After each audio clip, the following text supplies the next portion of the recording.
إن الحمد لله نحمده ونستعينه ونستغفره ونعوذ بالله من شرور أنفسنا ومن سيئات أعمالنا من يهده الله فلا مضل له وما يضلل فلا هادي له وأشهد أن لا إله إلا الله وحده لا شريك له وأشهد أن محمدا عبده ورسوله. Барша мақтауларға бір Аллах Субхану ва Тағаланың лайықлы, аны ғана біз бейіклейбіз, анардан ғана ярдәм сұрайбыз өзіміздің барша эшләребездә, һәм анардан ғана ғафу сұрайбыз өзіміздің яман хәлләребездән, яман эшләребездән.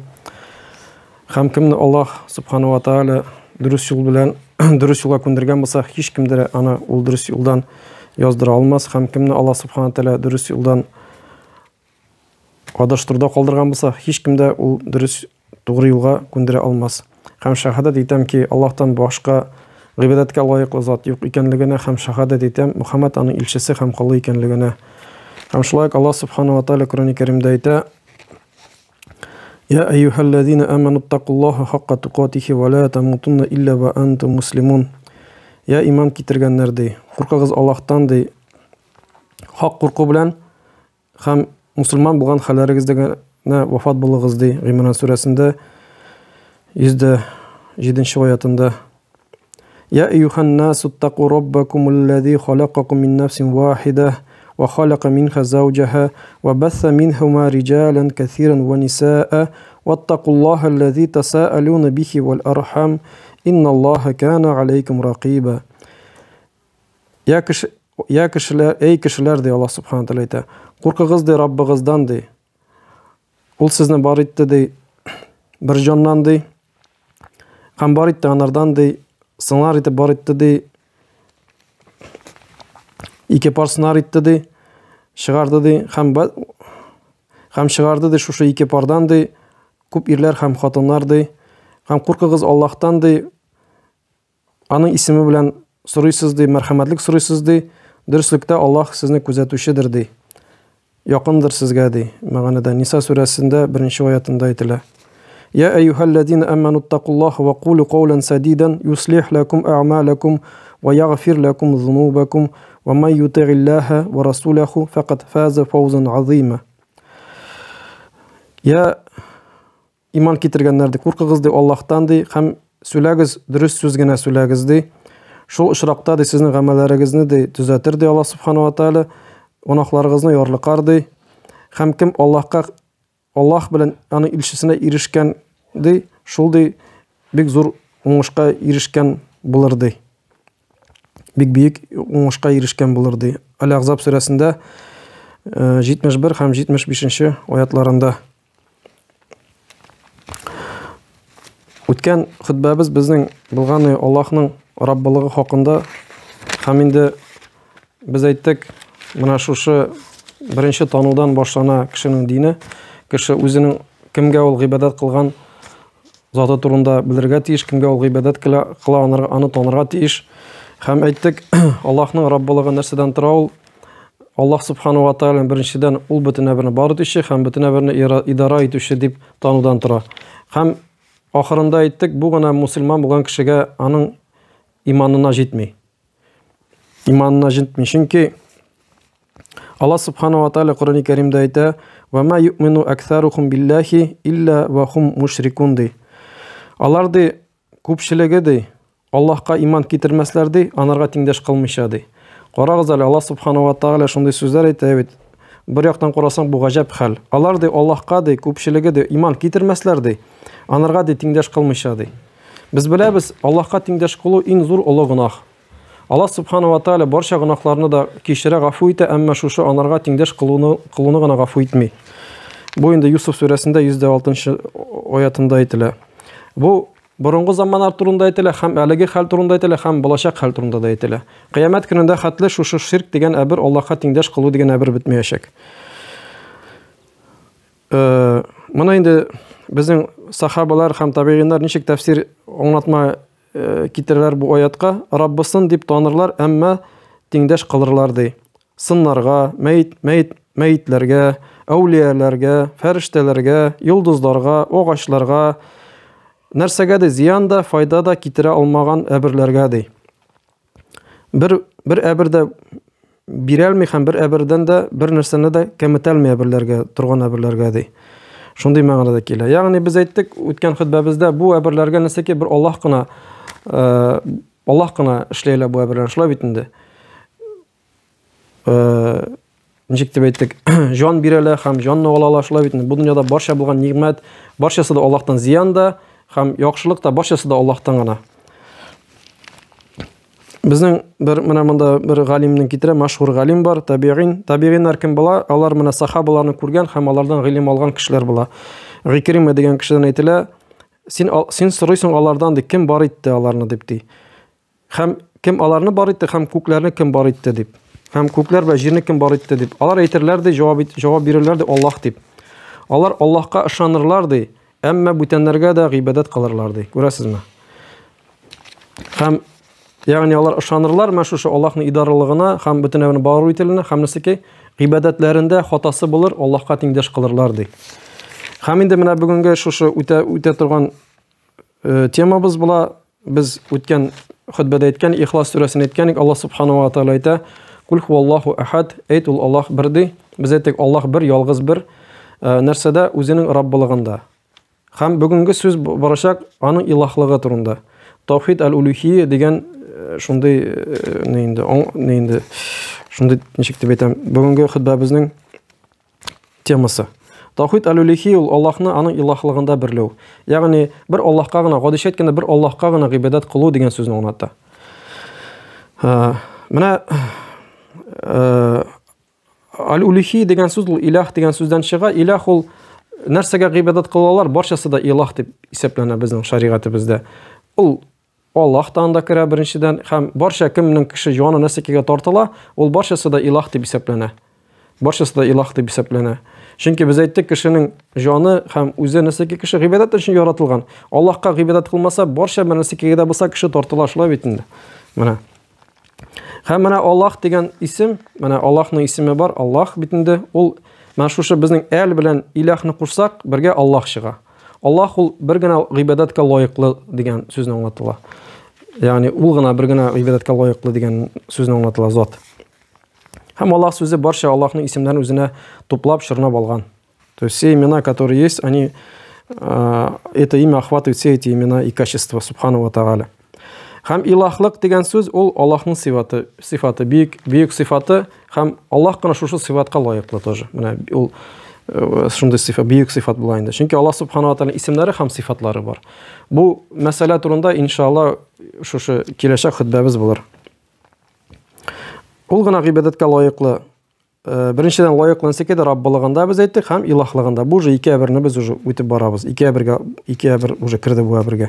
Лаеклы дигән әбергә. Һәм менә шушы иман китергән кешене шушы ике әбергә аның нәсәке булырга тиеш, шушы түбән булырга тиеш, түбәнчелек булырга тиеш һәм буйсыну булырга тиеш шушы әбергә. Аңларга тиеш нәсәкене, чөнки бу бийек сифат белән бер Аллаһ кына бу сифатка ничектер обладает этими качествами. Аллаһта гына бу сифат һәм бу сифатта кимчелек юк, бернинди кимчелек юк. Аллаһ субхана тааля бар итте әүвәл беренчедән бар итте, әүвәлдә һәм икенчегә дә яңадан икенчегә дә бар итте. Һәм беркем дә бу нәрсәдә эштә катнашмады. Һәм бу гына бүтән идара һәм гыйбадат Аллаһның гына хакы. Һәм бу эшләрдә ана беркем дә нәсәки бу эшләрдә катнашмады. Һәм менә бу именно Аллаһның гына сифаты дип, илаһлык дип хас тану тиешле мусулман булган кешегә. Һәм Аллаһ субхана тааля җаза бирүче һәм так моны әйттек яра.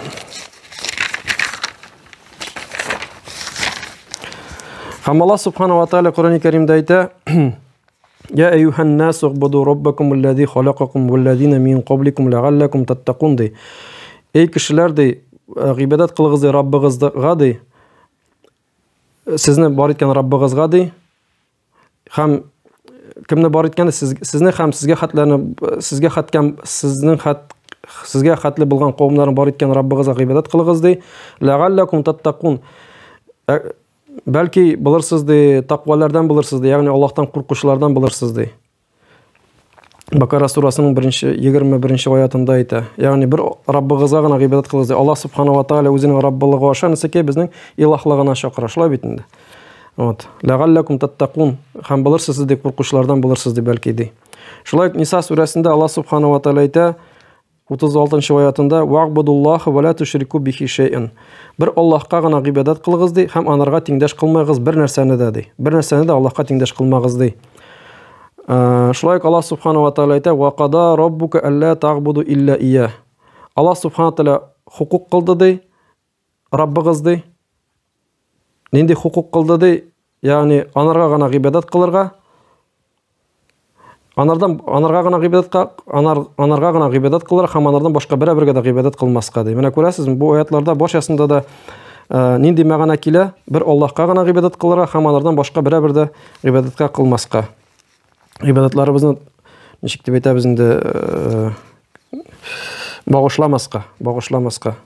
Şulay Peygamberimiz sallallahu aleyhi ve sellem'nin şunday meşhur hadisinde aytila, o özünün sahabasına Muaz'ına ayta: "Ya Muaz, bilasingmi sen kullarning Allah'a qarata vazifalarını dey."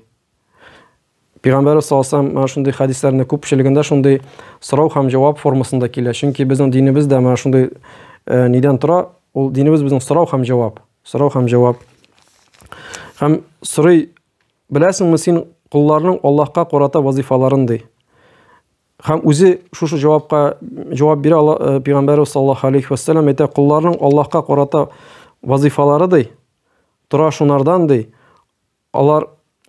Allarning ibadatlar anarga gana ibadat kılırga da bir Allah'a dey. Ham hiç kimni anarga tengdaş kılmayşa dey. Yani bir Allah'a gana ibadat kılırga, ham hiç kimni de anarga tengdaş kılmayşa gana ibadat kılırga dey. Hem Allah'ның hakkı dey, öz kullarına dey. Qaragız әле монда kulların hakkı var, hem Allah'ның hakkı var. Allah'ның hakkı dey, öz kullarına dey. Нәрсәдә тора dey? Kim anarga tengdaş kılmayşa ibadat kılsa dey, ул кешене газапка дучар итмәс dey.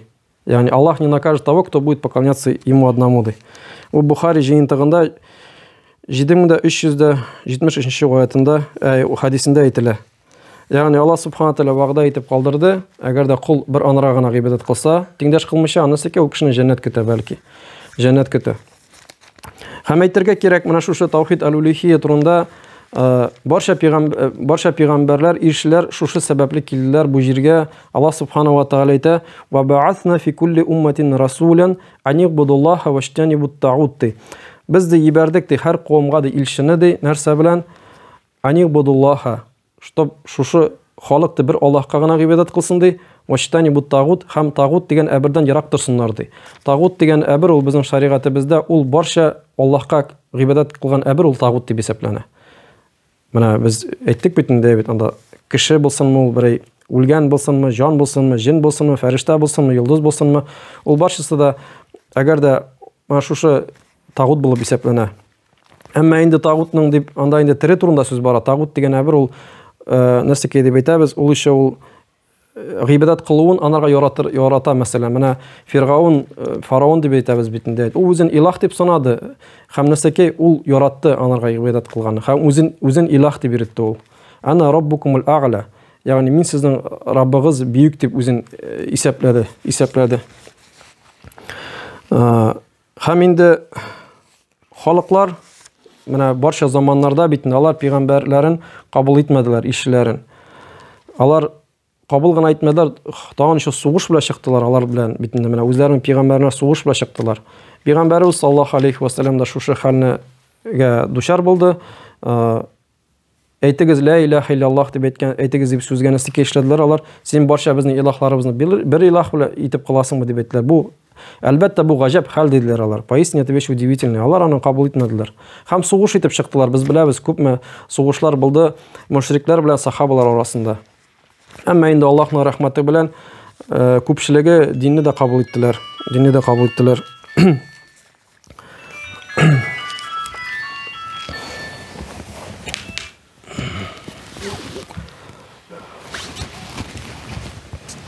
Elhamdülillahi Rabbil alemin ve salatu ve selamu ala nebiyyina Muhammed ve ala alihi ve sahbihi ecma'in. И менә әйтергә кирәк, ни өчен менә бүген без мәсьәләләрне үтәбез, инде бу кыскача гына үтәбез. Чөнки хутба ул дәрес түгел, хутба ул насихат формасында гына үтә. Бу менә үзебезгә шушы йөрәгебездә игъдар, ягъни шушы якын, как әйтергә инде, татарча убежденность булырга тиеш бит инде, һәм үзебезнең балаларыбызга, туганнарыбызга да аны аңлатырга тиешбез. Чөнки менә кызганычка каршы без менә үзебезнең олы нәниләрдән әйтәбез, әбиләрдән бит инде biz нәрсәкә алып калдык менә, үзебез турында әйтәбез. Әйтегез, балалар, ул Аллаһ бер әйт, или ла илаһа иллаллаһ әйтегез дип кенә калды. Әмма безгә мәгънәсен аңлатмадылар. Кем ул Аллаһ бер, нәрсәкә дә бер дип аңлатмадылар. Һәм инде менә бу вагазларыбыздан инде кыскача гына үзебезгә дә үрнәк һәм балаларыбызга да шундый вагаз формасында кыскача гына аңлатырга тиешбез. Чөнки әлегә менә шушы без яшәгән заман дип әйтәбез бит инде. Ул дин дигән сүз монда бик юк дип әйтсәк тә була менә. Кем Аллаһның турында сөйли бүген? Кем аңлата? Бер кайда сөйләмиләр бәлки. Ул шуңа күрә ул безнең беренче белән үзебезнең вазифабыз булып тора. Аллаһ Субхана Тәала безгә үзебезгә бирде тормыш һәм якыннарыбызны бирде үз рәхмәте белән һәм вазифасын да бирде. Аларга да без шушы динне аңлатырга тиешбез. Чөнки Аллаһ Субхана ва Тәала Коръән-и Кәримдә әйтә: "Лакад кана лакум фи расулиллаһи усватун хасана" ди. Сезгә ди пәйгамбәрегездә дә яхшы үрнәк булды ди. Һәм Пәйгамбәр саллаллаһу алейхи ва саллям үзенең килүеннән һәм вафат булуына хәтлесәки бер таухидка, бер Аллаһка гына гыйбадат кылырга чакырды. Aqulu qawla hadha wastaghfiruhu.